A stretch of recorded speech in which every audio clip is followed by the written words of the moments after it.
pour deux raisons bien distinctes. Premièrement, au milieu des années 80, la majorité des gens étaient d'accord avec la plupart des idées raisonnables que les mouvements écolos préconisaient. Quand une majorité de gens est d'accord avec vous, pas facile de continuer à la provoquer. La seule façon de rester contestataire était donc d'adopter des positions encore plus extrêmes.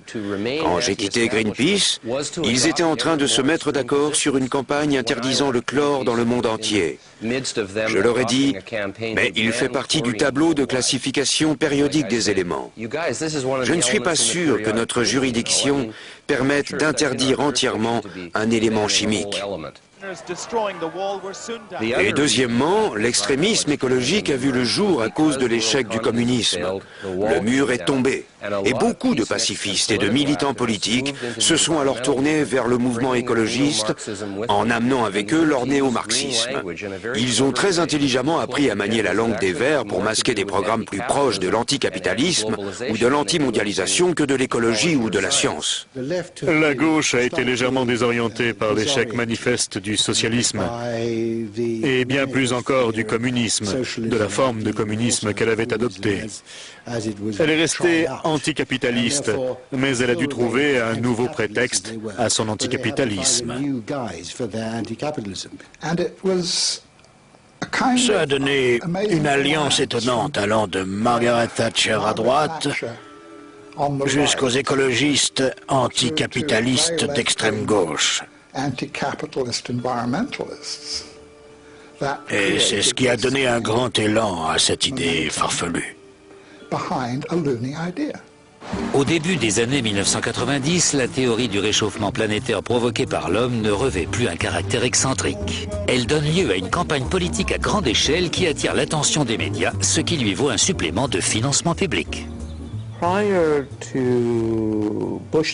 Avant Bush père, les fonds investis dans la climatologie et les sciences du climat s'élevaient à environ 170 millions de dollars par an, ce qui était raisonnable compte tenu de l'importance du domaine.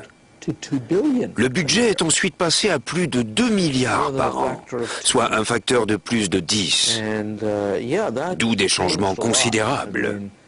Beaucoup d'emplois ont été créés. Oui, beaucoup. Beaucoup de nouvelles personnes qui auparavant s'en désintéressaient sont entrées dans cette filière. On a vu surgir des cohortes de personnes dont le seul intérêt pour ce domaine tenait au réchauffement planétaire.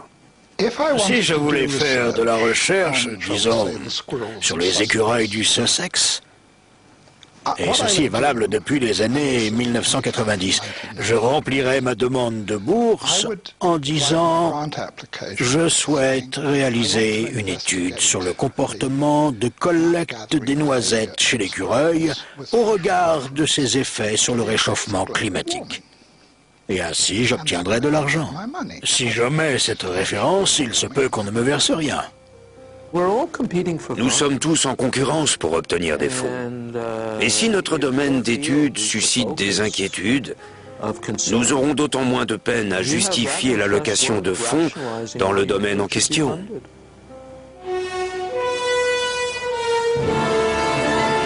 Une proportion importante de ces fonds a été consacrée à l'élaboration de modèles permettant de concevoir des projections climatiques. Mais quel est au juste le degré d'exactitude de ces modèles ? Le docteur Roy Spencer a été un chercheur de haut rang en études climatiques au centre de vol spatial Marshall de la NASA. Il s'est vu décerner des médailles par la Société météorologique américaine et la NASA, récompensant sa contribution exceptionnelle dans le domaine scientifique. Les modèles climatiques valent ce que valent les hypothèses qu'ils intègrent. Or, il existe des centaines d'hypothèses. Il suffit que l'une d'elles soit fausse pour que la projection perde toute pertinence. Tous les modèles partent de l'hypothèse que le CO2 produit par l'homme est, plutôt que le soleil ou les nuages, la cause du changement climatique. L'analogie à laquelle j'ai l'habitude de me référer est la suivante. Ma voiture marche mal, mais je ne tiendrai compte ni du moteur, en d'autres termes du soleil, ni de la transmission, c'est-à-dire de la vapeur d'eau, et je vais me concentrer sur un écrou de la roue arrière droite, soit le CO2 produit par l'homme. Voilà à quel point la science se fourvoie. Faute d'une bonne compréhension du système climatique et d'une mise en corrélation de toutes ses composantes, les rayons cosmiques, solaires, le CO2, la vapeur d'eau, les nuages, votre modèle ne vaut rien. L'éventail des prévisions climatiques varie considérablement. Ces variations résultent d'une légère modification des hypothèses sur lesquelles les modèles sont fondés. J'ai travaillé avec des modélistes. Or, en fignolant les paramètres d'un modèle mathématique, on modélise tout et n'importe quoi. On peut faire apparaître un réchauffement ou un refroidissement du climat en y apportant des modifications. Au premier abord, les modèles informatiques ont de quoi impressionner le novice. Ils donnent souvent lieu à de folles spéculations qui se présentent sous la forme d'énoncés scientifiques rigoureux. Ils fournissent également aux médias une source abondante de scénarios spectaculaires. Ce qui me surprend, en qualité de journaliste de longue date, c'est la façon dont, sur ce chapitre, les principes journalistiques les plus élémentaires semblent avoir été bafoués. Il y a toute une nouvelle génération de reporters et de journalistes spécialisés dans l'environnement. Si vous en faites partie et que cette histoire de réchauffement planétaire est jetée au rebut, votre emploi connaîtra le même sort. Les reportages se doivent d'être de plus en plus alarmistes, parce qu'il reste heureusement une poignée de chroniqueurs aguerris prêts à déclarer « Vous teniez le même discours il y a 5 ans ». Ah oui, mais répondra-t-on aujourd'hui, c'est bien pire. Le niveau de la mer va monter de 3 mètres d'ici à mardi prochain, ou je ne sais quoi. Ils sont contraints d'adopter un discours toujours plus véhément. Les médias ont désormais coutume d'imputer le moindre ouragan ou la moindre tempête au réchauffement climatique. Mais sur quel fondement scientifique s'appuie-t-il ? C'est de la pure propagande. Tous les manuels de météorologie nous disent que la principale cause des perturbations climatiques est la différence des températures entre les tropiques et les pôles. Et on nous dit que si le climat se réchauffe, cette différence se réduira. On devrait donc en conclure que le climat sera moins rigoureux et qu'il y aura moins de variations climatiques. Mais pour une raison ou une autre, comme ce n'est pas assez catastrophiste, on vous dit le contraire. On entend parfois dire qu'un réchauffement modéré suffirait à faire fondre les calottes glaciaires polaires de la planète. Mais que nous apprend l'histoire climatique de notre planète ? Nous disposons de relevés de température effectués au Groenland il y a plusieurs milliers d'années. Le Groenland a connu dans le passé des températures bien plus élevées qu'aujourd'hui. Il y a seulement 1000 ans, il y faisait plus chaud qu'aujourd'hui, sans pour autant qu'il y ait eu de fonte glaciaire dramatique. Même si l'on considère le permagel, cette couche de glace qu'on trouve par exemple en Russie, on s'aperçoit qu'une grande partie de celui-ci a fondu il y a 7 ou 8 000 ans dans des proportions bien plus importantes que celles des projections actuelles. En d'autres termes, il s'agit là d'une évolution historique, mais le monde ne s'est pas pour autant brusquement effondré.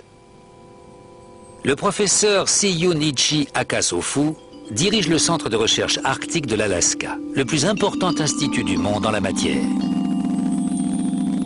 Le professeur Akasofu souligne que les calottes glaciaires sont soumises en permanence à un processus naturel d'expansion et de contraction. La chute de blocs de glace du continent antarctique, dont de temps à autre on entend parler, a dû se produire à toutes les époques. Mais comme nous disposons aujourd'hui de satellites qui détectent ces phénomènes, ils font l'actualité.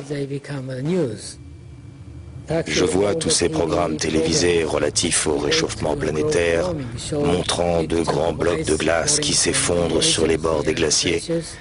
Mais on oublie que la glace est toujours en mouvement. Ces images satellites de la NASA montrent dans toute leur ampleur l'expansion et la contraction naturelle des glaces de la mer polaire au cours des années 1990. Les journaux d'information diffusent régulièrement des images de glace se détachant des bords de l'Arctique. Ce que l'on omet de dire, en revanche, c'est qu'il s'agit d'un phénomène aussi ordinaire en Arctique que la chute des feuilles un jour d'automne. On me demande, avez-vous vu de la glace tomber sur les bords des glaciers? Oui, c'est le dégel du printemps. Il se produit tous les ans. Les journalistes nous sollicitent en permanence à l'affût d'éléments sur l'effet de serre. Je leur réponds qu'il n'existe rien de tel. Il est aussi courant d'imputer la variation du niveau des mers au changement climatique. Mais cette corrélation est-elle scientifiquement avérée? La variation du niveau des mers sur la planète